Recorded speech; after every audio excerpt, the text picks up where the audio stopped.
Let's dive right into the CWL Rising Week 2 results.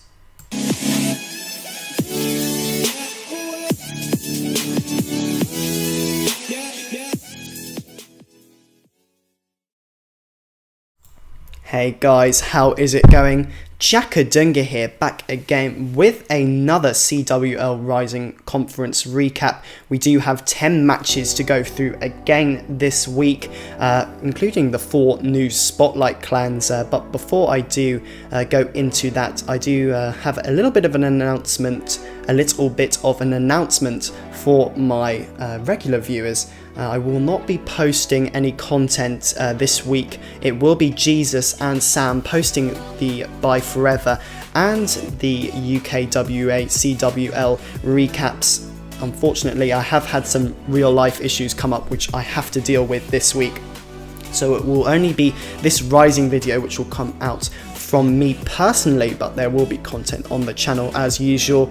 But we will dive into the 6 wars which we won't cover in the Spotlight. Starting off with Aussie Addicts versus Michigan Rose here. You can see 83-80 Aussie Addicts bouncing back very nicely from their loss against Bangladesh last week. Quite a similar 9v9 hit rate, but it was that one 10v10 and also their better dips which would put them ahead. 10v11 game, you can see there a base holding up 9 defenses. Nanda Hellas's base from Aussie Addicts, 2 for 13 for Michigan Rose here with a 15% hit rate. Wasn't too good from them, and the reason probably for their loss here. So Aussie Addicts would pick up a nice win to start off their campaign. Going on, we're going to go to Predominance versus the Moochers here. 83-80 here. Moochers with their freak tie last week against the Hounds would not be able to bounce back with a victory. They did pick up a 10v10, but their 9v9, 11v10 and 10v11 stats were very weak. You can see here only a 32% 9v9 hit rate, a 40% dipping rate, and only 1 for 6 on that 10v11. Not sure what happens there, but we are going to see Predominance pick up the victory. Dipping quite nicely here, 4 for 5, going about a 50% 9v9 hit rate, and picking up 2 10v11s. You can see there's a real struggle from all clans trying to get those 10v11s done, but hopefully the Moochers will bounce back next week. Let's go on to the next match though. We have CWL up against Alphas here. Of course, CWL losing against JTJ last week would pick up a victory against a very strong Alphas team, part of the North Watchers family. You can see a 10v10 from Alphas will not be able to put them ahead. They only dipped 5 for 7. You can see CWL perfect dips, 7 for 7. Their 11s look very, very strong. 9v9, CWL seemed to struggle there a little bit, only a 38% hit rate to Alpha's very nice 61% hit rate, but in the end it would be those dips and that better 10v11 hit rate going 33% there, which would get them the victory. Nicely done to CWL this week. Going on, we do have Disabazes against LP3 Chiron, not Chiron, as I was corrected last week. 81-78 here. You can see Chiron not doing very well on the 11v10s, only picking up 1 out of 6. Not sure what happened there, but Disabazes would be able to win with 3 for 5 on the 11v10 and a nice 10v11 hit rate from both sides. You can see 3 for 9 and 3 for 8 from both sides. Very nicely done to them. Probably some of the best 10v11 hit rates league-wide this week. 9v9s were pretty similar, but you can see here Sabazes picking up the win. Nicely done to them. Going on, we do have Pinas Hangover versus Los Colossus here. Going to be the clash of the Spanish-speaking clans here, but it was a percentage victory to Los Colossus here by 0.4%. You can see the stats very similar indeed on the 10v10 and 9v9. 10v10 only picking up 1 10v10 for Pinas Hangover, but Los Colossus having to use all their hits at 10v11 and only going 1 for 11 here, but it was still going to be enough despite Pinas's Hangovers. Very nice 3 for 8 hit rate at the 10v11. It was those dips though. You can see Pinas Hangover struggling here with a 33% hit rate to Los Colossus's 5 for 6. So very nicely done to them, picking up their first win. And last but not least, you can see here what a score from Secundum against Knights Templar. 88 to 80, picking up 4 10v10s, a 63% 9v9 hit rate, and a 3 for 6 10v11. Just a stunning performance from Secundum. They have really pulled it out the bag there. You can see having a very nice performance. Knights Templar by no means had a bad war. You can see they dipped perfectly 6 for 6 here, but they only did go 1 for 13 at 10v11, and their 9v9 hit rate was 42%, so not too bad. It was just Secundum having an excellent war here to round off this mini recap at the start of this video. We shall now jump into the 4 remaining Spotlight clans who do have their matches this week. So we are going to start off with Valor De Reyes. I think that's how you pronounce it. I'm sorry if I butchered the name again, but you can see they had some very nice attacks against Black Apple. We will watch those now. But I do have a little bit of background information on them. This clan has been around for about 4 years, which is very, very long time, almost near the start of Clash of Clans.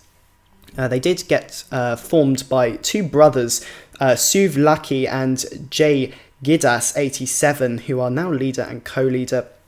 Most of their members are based in USA, but they do have some impressive CWL stats. They did not actually participate in Season 1, but they did participate in Premier in Season 2.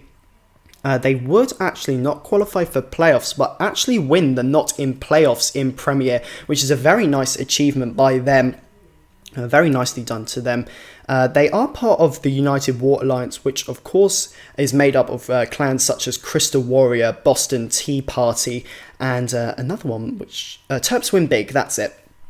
So a very strong clan family, and interestingly enough, they have their own podcast, which I didn't even know about before doing some research. It's called Clash Valor De Reyes, and it's on iTunes right now. I'll drop a link in the description if you are interested in checking that out. I have had a bit of a listen. It is very interesting, and I do find it quite entertaining, so I do recommend checking it out. But you can see the clan, which is all men must serve in English, are going to come in with a very nice 10v11 here from Jugsy. You can see a very nice funnel being created here. Going straight into this town hall, going to have that freeze and rage spell as well, and this is going to be a very high percentage 10v11 from Jugsy here against Mike, coming in straight towards this Eagle Artillery, and still has that freeze spell in hand. Will make their way towards that town hall, going to drop that freeze very nicely on the Inferno Tower. You can see King wandering, but the bowlers actually flying over that top wall compartment will pick up the town hall. So very, very nicely done to Jugsy, picking up a 10v11. 73% it's going to end up as. Very nicely done to him. Right, so we will jump into the next attack, and it's going to be a nice 9v9 here on the Queen Bee from Odang, I think that is.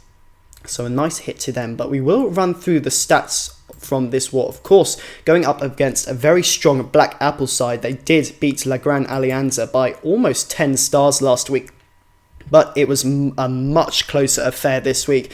It was an 82-82 draw, but Black Apple having a much superior percentage, almost beating them by 2% here. Black Apple would pick up 2 10v10s against Valor De Reyes here, 2 for 12 on 10v10s, 0 for 9 from Valor De Reyes, so not great from them. But the 10v11 stats very solid from both sides. A 30% hit rate from VD, a 2 for 7 hit rate from Black Apple. And the 9v9s both solid, both over 50% here, so a nice war to both of them, but Black Apple edging out the victory here. Nicely done to them, putting them 2-0 on this season's record. But you can see here, Odang coming in with a very nice 9v9. It's going to be a stoned go low or go loon. Go loon, I think that's what it's called. But I thought this was quite an interesting attack here. You can see he pushed straight through that core, picking up all of those defenses, and there's only a few defenses left to go. So Odang is going to pick up a nice triple here to edge this one out. Nicely done to him.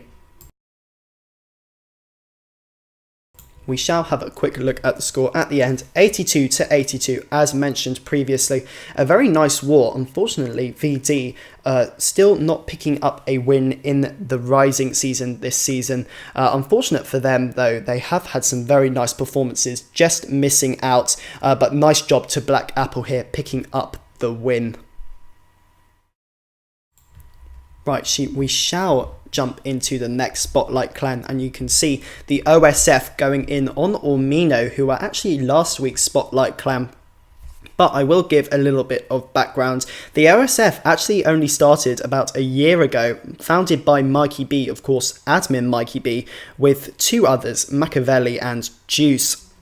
It actually came from the One Hive 2.0 family. Of course, they are in the Invite League this season, but they're pushing hard to try and win the CWL Rising League this season. They do have a sister clan, Black Apple, of course, just in the last war recap which we showed. So they teamed up just recently, apparently. They were in Season 1 and 2 Light League. They hope to improve on their performance there, hopefully get to the playoffs this season. They're also in the Minor League Archer Queen Conference. Of course, that's what Welsh are in. Welsh, of course, one of my YouTube clans. But they do have a YouTuber who sort of runs by the Black Apple name, who is Clash Bashing. You may have heard of him before. He's quite big on the YouTube and Twitch stream. I will drop his link in the description if you guys want to check him out. But you can see here, Rohit coming in with a very interesting strategy. I quite liked this one, despite it containing witches. It did have a P.E.K.K.A. It was like a P.E.K.K.A. witch slap. You can see the bowlers pushed in far enough to pick up all of those defenses, and it was a solid triple. He has 20 and 21 heroes as well, so nicely done to Rohit here. We do have another 9v9 to show, and this one is also quite an interesting attack. King Electro coming in here, picking up a nice triple, but we will jump into the stats on this one. And Ormino, after their tough war last week, losing to Fortis LTU, would pick up a solid victory against the OSF, 86 to 82. A really, really nice war from them. Now, they would not go too great on the dips, 4 for 6 only, but their 10v10s picking up 3 and a 9v9 hit rate of 58% with a perfect 10v11 hit rate. They didn't miss a single one. They went 3 for 3, which is simply incredible. They did pick up a very nice victory. The OSF, unfortunately, falling short here. They did go perfect on their dips at 11v10, but their 10v11, they struggled again this week, 1 for 9 here, and did not pick up any 10v10s. It would mean that they would fall short here against Ormino, a score of 86 to 82 as mentioned earlier. But King Electro wrapping up this very nice attack here, a mass hog with sort of a variation, having those healers on the king, making sure that clan castle and queen was taken up so the hogs would have no problems. But you can see a massive group here going to collect on those defenses on that left hand side, so very nicely done to King Electro. We will finish off with the score, of course, as always. Still got Queen's ability left in hand as well, so definitely a nice hit here and a very nice base identification from Electro. Let's back out of this one. It was an 86 to 80 score, so congratulations to Ormino. So our third Spotlight clan will be Bangladesh. You can see here going in on Reddit Templars, but we will have a little bit of background from them, of course. Bangladesh actually being formed in August 2016. Of course, clan name is sort of self-explanatory. They do only have Bangladeshi clashes. They do have some very nice clans which did join in, so they had some members from some top invite clans who joined them, Midwinters, Mariana Trench and WHF, and they're trying to get the Bangladesh Fair Play War scene, trying to give it a bit of love. They do have a war alliance called the BDFPC. They have quite a few Bangladeshi clans in that war alliance, but of course this is their main clan, competing in the Rising Season 3 for another season. They did compete last season. I've said season quite a lot there, but they did compete in Season 2. Did get to the playoffs, I believe, but didn't go too far there. Hopefully they can improve on their records this season. I do like their logo, have to say, very nice logo. And they do have a YouTube channel called Bangladesh FPC. We'll drop that in the description, as always, run by several people from the Bangladesh Fair Play clan scene. So I have watched a few videos from there. Quite a nice YouTube channel, do check them out. But this attack by Chuan Chivas here was absolutely amazing. You can see here, he's might even swag a few spells. I won't reveal it yet, but you can see the dragons wrecking this base completely, using that clone spell nicely as well. He still has a rage and a haste in the bag with a ton of troops left over. Probably the best 10v10 I saw this week, I'd say. Very nicely done to Chivas with the swagged spells here. We do have a nice 9v9 here from one of their reps for CWL, Reza1 Ahmed, coming in with a nice stoned go boho in fact, but we will break down the stats from this week. It would be a victory for Bangladesh here. Where are the stats? They're somewhere here.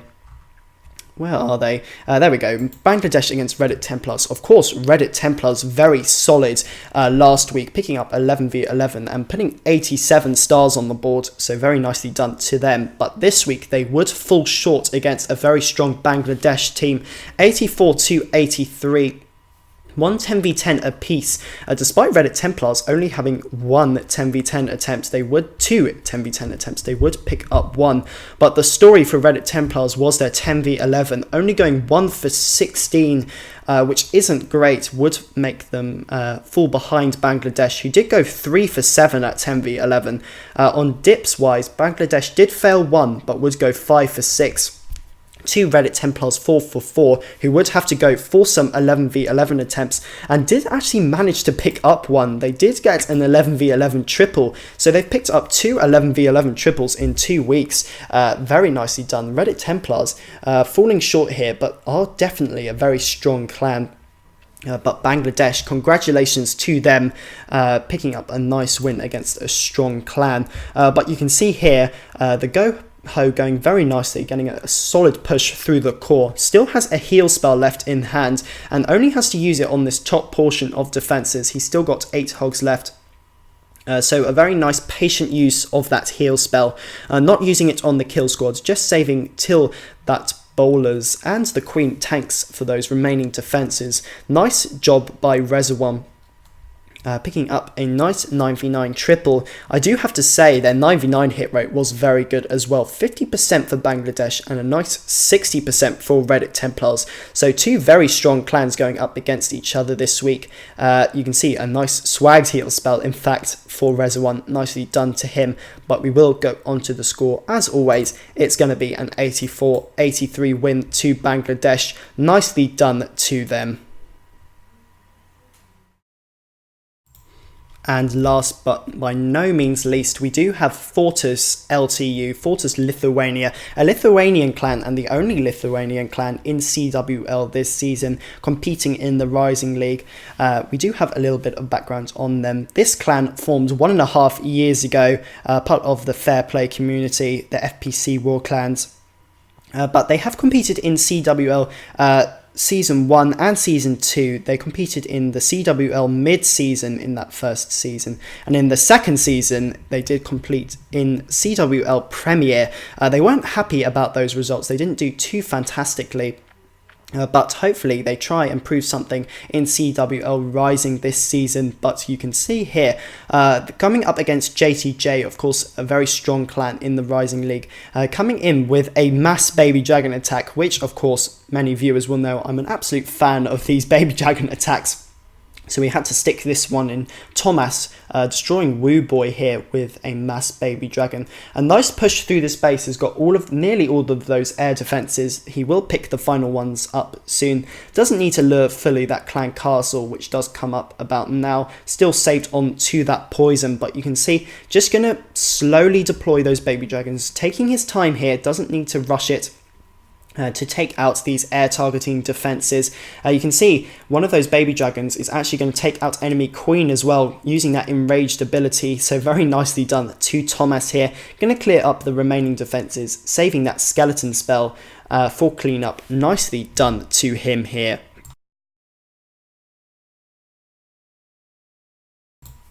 And after this raid wraps up, we will jump into the stats. Going up against JTJ, of course, it would be a very tight affair though. 81 to 80 here. JTJ just pulling out on top here. Some weird stats here. We will jump into them. It's actually a very strange encounter here. In terms of the 10v10s, Fortis LTU would not go for a single 10v10. They would have to dip 8 10v9s here because of their 34% hit rate at 9v9. Unfortunate for Fortis here. JTJ just doing a little bit better here, 41% on the 9v9. Both clans seeming to struggle on dips. Fortis LTU going 4 for 6 to JTJ's 3 to 6, but it would be that extra 10v11 which JTJ got, 1 for 10 to Fortis Lithuania's 0 to 8 here would put them ahead, and also getting 1 10v10 to Fortis Lithuania 0 due to the fact that they didn't have any 10v10 attacks left would put them in front. So nicely done to JTJ here, putting them 2 for 0 in the season. But we're going to jump into Desires. Probably butchered that name completely, against TT here of JTJ. A nice jump spell. You can see a very strange approach you'd think, but he's going to take out a lot of these air defenses here for his back end Lalo portion. There we go, the 3 air defenses going down, definitely achieving what he wanted to, and the Queen actually going to nicely hop over this wall here and take out a few air targeting defenses. All he needs to do is slowly deploy that Lalo portion, and he will take out the remaining defenses. Using those haste spells nicely, he's just deploying those balloons surgically so they take out that mortar first, then that cannon. That haste spell at the beginning was probably a little bit wasted on that balloon, but he has a large pack of loons coming straight towards that air defense and uses that skeleton spell to take out that remaining archer tower. So nicely done here to Fortis Lithuania, picking up a nice 9v9, but unfortunately losing on the day to JTJ 81 to 80. And that will end the recap. I hope you guys did enjoy. Make sure you check out They Cummings' video and Klaus's video. They will come out around the same time as this video. I'll drop those links in the description. But if you did enjoy, please leave a like, subscribe to the channel for more similar content, and I hope to see you in the next video. Thanks for watching, guys.